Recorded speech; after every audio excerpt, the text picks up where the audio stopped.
MCU is now officially 3 for 3 in my book for 2019. As you guys probably already know, I was a big fan of Captain Marvel, which of course went back to the 90s and established an added foundation that I already think is serving the MCU well. And then Endgame became my favorite movie of 2019 so far, and now we've got Spider-Man Far From Home hitting theaters, and that one not only functions as a really fun, moving, and satisfying coming-of-age story for Peter Parker in and of itself, but it also tees up some very exciting possibilities for Phase 4. In Far From Home, Peter's trying to cope with the loss of Tony Stark while also just trying to be a kid, going on a school trip to Europe with his best friend Ned, while also trying to tell MJ how he really feels about her. But ultimately, Nick Fury manages to rope him into a mission, fighting alongside Jake Gyllenhaal as Quentin Beck, in order to save the world. This movie excels on so many levels, and first on my list right now, it is very funny. Between the actor's delivery and director John Watts' timing, most of the attempts to earn a laugh in this movie actually land, and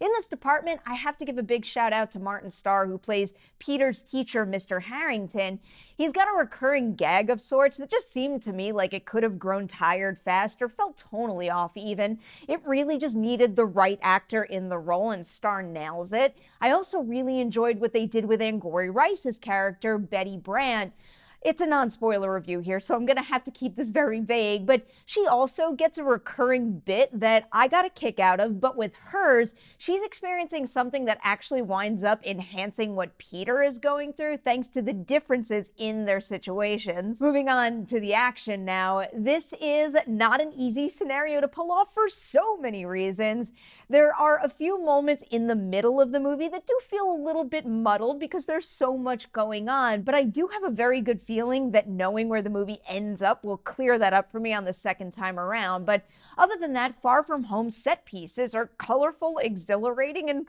what's more exciting to me than anything, they have style. Watts has a whole lot of tools in his action toolbox on this one, and he doesn't just use each one a little bit to tick a box. He really goes for it, and that leads to a number of sequences that left me saying, I've never seen anything quite like that in an MCU movie before. Now, for the part of the movie, though, that really makes it exceptional in my book, the very grounded human growth that Peter experiences. He's a teenager who just suffered the loss of a mentor and a father figure who's not only dealing with the grief of that loss, but also the pressure to fill the void that Tony left behind. Peter looked up to Tony, he looked at him as a leader, but also as someone with very few cracks in his armor, and this is a concept that the movie touches on in more ways than one, and it's also something that felt very timely and relatable to me, just how easily we're manipulated by what we see, our first impressions, maybe what we want to see in people, and